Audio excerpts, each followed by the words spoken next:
ابھی جو اطلاع ملی ہے بہت مجھے سن کر خوشی ہوئی ہے کہ جو ہماری محنت ہے، جو ہماری کاوش ہے، جو ہم نے ڈیٹا پیش کیا، سائنٹیفک بنیادوں پہ ہم نے آرگیو کیا کہ پاکستان کو ریڈ لسٹ میں رکھنے کا کوئی جواز نہیں ہے۔ بالآخر ہماری یہ جو محنت ہے وہ رنگ لے آئی ہے اور اطلاع آئی ہے ابھی کہ برطانیہ نے پاکستان کو ریڈ لسٹ سے ہٹا دیا ہے۔ بہت سے پاکستانی جو بہت عرصہ سے پریشان تھے اور اس بوجھ تلے آئے ہوئے تھے، مالی بوجھ اور ذہنی بوجھ تلے آئے ہوئے تھے، انہیں آج یہ سن کر خوشی ہوگی کہ پاکستان کو ریڈ لسٹ میں ہٹانے سے ہم کامیاب ہوئے ہیں۔ اور میں شکریہ ادا کروں گا جو سابقہ فورن سیکرٹری تھے ڈومنک رب، جب اسلام آباد آئے تو میں نے اس موضوع پر ان سے ایک تفصیلی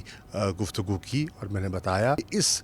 ریڈ لسٹ کی وجہ سے جو پاکستانی بالعموم سمجھتے ہیں کہ پاکستان کو ناجائز طور پر رکھا گیا ہے، یہ ہمارے تعلقات کو متاثر کر رہا ہے۔ مجھے خوشی ہے کہ انہوں نے اس پر توجہ دی ہے اور اس فیصلے پر اثر نو غور کرتے ہوئے پاکستان کو ریڈ لسٹ سے ہٹا دیا ہے اور پاکستانیوں کے لیے یہ ایک سہولت جو ہونی چاہیے تھی انہیں مل چکی ہے۔ میں پوری قوم کو، پاکستانیوں کو مبارکباد دینا چاہتا ہوں۔